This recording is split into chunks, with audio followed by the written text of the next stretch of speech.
Oh, this summer I have homework for you.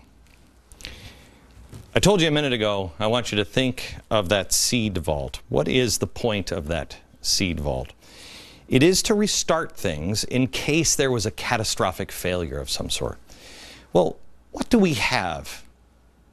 You know, we have in the National Archives, we used to, they won't verify that this is the way we do it anymore, but it used to be that those documents at the National Archives, the Declaration of Independence, they were sitting up like this, and you'd come into the National Archives and you'd see them.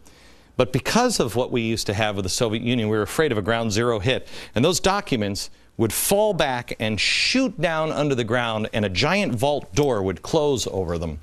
It was said that we had everything to restart our society in that vault within a fraction of a second. What do we have now, really?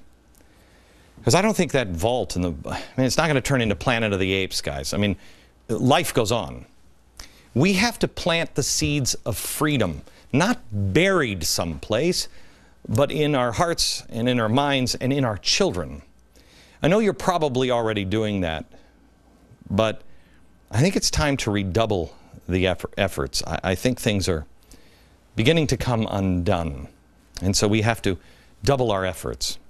Here's what I want you to do this summer. I want you to read history, and there's specific things that I want you to do, and I'm going to have, if you go to glennbeck.com, I will have specific things that you can read and groups that you can join.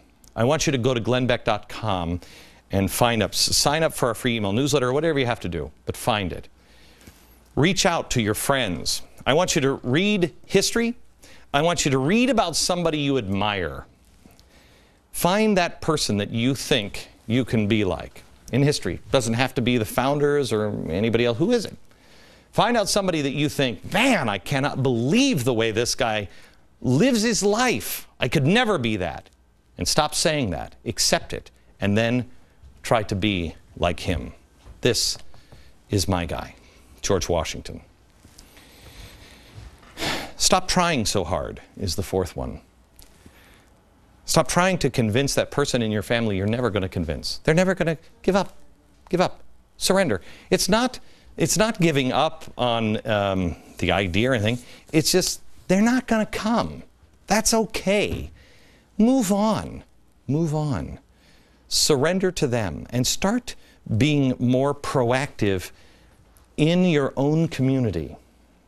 Tighten that circle a bit. Plan to think outside of the box. Ask people to join a committee of friends and family with different skills. I have no idea how to grow my own food. I have no idea. We're starving to death if I'm the farmer.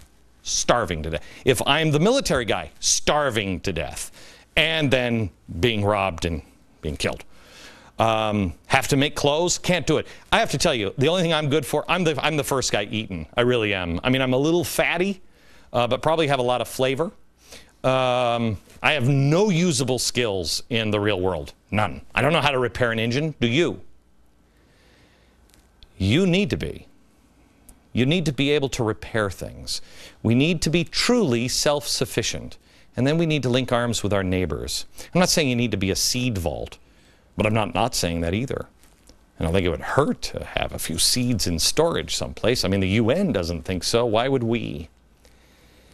How many people are even prepared for a financial emergency? This is something that I talked about when TARP happened. I said they are preparing. How many years ago was that? 3? They are preparing. What are you doing? Only 24% of consumers have recommended cushions of at least 6 months' expenses set aside. Most people at this point can't afford to put more aside. So what can you do? Will you can this summer? I asked you that last summer. Is it becoming more clear to anyone in your circle that that's not such a crazy idea? I read someplace today, again, another economist said, if we have one more problem with the farms, the whole thing could collapse. And I'm like, really? I thought you said that like 6 months ago. And it's no longer a Freddie and Fannie size problem. Is it so unreasonable to believe that when mobs stoked up by Marxists They'll be sent to take farms because people are hungry and they can't afford food. I don't think it is. If you're a student of history and you read history. Look what happened in Russia, 1919, 1920. For that matter, look anywhere. Look at Zimbabwe under Robert Mugabe. Farms were destroyed. More than 200 white farmers were targeted and beaten. And we're talking about this happening in the last decade. Somebody needs to be there. Somebody needs to be there with skills. And we're not going to be able to relearn all of these skills and be able to have all of this knowledge ourselves. We have to be able to be a vault ourselves to make sure that American ideas and the ideals, our culture, continue under God, indivisible, with liberty and justice for all.